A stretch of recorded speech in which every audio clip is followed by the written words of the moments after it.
అది కొద్దిమంది అధికారులు తమ ఆట ఇట్లాగే సాగుతుందని నమ్ముతున్నారేమో. స్పష్టంగా చెప్పాలనుకుంటా ఉన్నాను, రాబోయే పరిపాలన వైఎస్ జగన్మోహన్ రెడ్డి గారి పరిపాలన గుర్తుంచుకోమని చెప్తా ఉన్నాం. రేపొద్దున రాబోయే గ్రామాల యొక్క వ్యవహారాల్ని ప్రజాస్వామ్యబద్ధంగా ప్రజల పక్షాన చూడబోయేది, పరిశీలించబోయేది వైఎస్ఆర్ కాంగ్రెస్ పార్టీ కార్యకర్తని కూడా స్పష్టంగా చెప్తా ఉన్నాం, గుర్తుపెట్టుకోమని చెప్తా ఉన్నాం. ఈ రోజున జగన్మోహన్ రెడ్డి గారు తలపెట్టిన సంపూర్ణ గ్రామ స్వరాజ్యాన్ని ఏదైతే గాంధీ కళ్ళగన్నాడు, మహాత్మా గాంధీ గారు మనకు చెప్పారు, ఒక సంపూర్ణ గ్రామ స్వరాజ్యానికి నాంది వేసి దాన్ని ముందుకు పరుగులెత్తిచ్చిన జగన్మోహన్ రెడ్డి గారిని సదా సదా అందరం గుర్తుపెట్టుకోవాల్సిన అవసరం గుర్తున్న విషయాన్ని చెప్పండి అందరికీ. ఈ రోజున సచివాలయాలు రేపు వచ్చిన వాళ్ళ ఆఫీసర్లు కూర్చున్నా, రేపు ఎవరు సర్పంచ్గా గెలిచి కూర్చున్నా అది కేవలం జగన్మోహన్ రెడ్డి గారు సర్పంచ్కి ఇచ్చిన గౌరవం, ఒక అడ్రస్.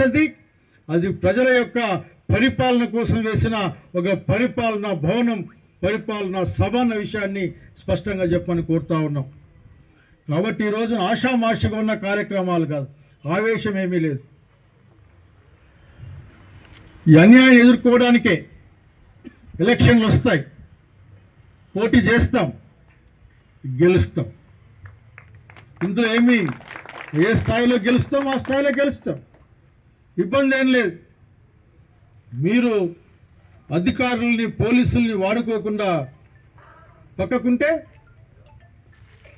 మెజారిటీ మేమే గెలుస్తాం, ఏం అనుమానం నాకైతే. ఎందుకంటే చూశాను, నేను చాలా పంచాయతీ ఎలక్షన్లు చూశాను ఆఖరికి.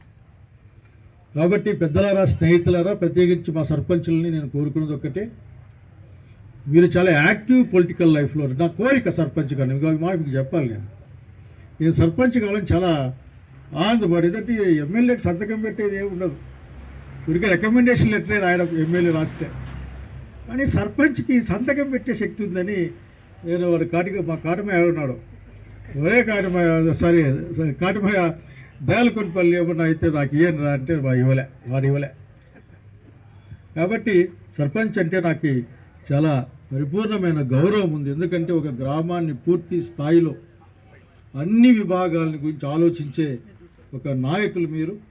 ఆ కార్యక్రమాన్ని 5 సంవత్సరాల పాటు మీరు జగన్మోహన్ రెడ్డి గారి పేరు మీద ప్రజల పక్షాన పనిచేసిన మీ అందరికీ కూడా సింగనమల నియోజకవర్గ వైఎస్ఆర్ కాంగ్రెస్ పార్టీ తరఫున ధన్యవాదాలు తెలియజేస్తాను.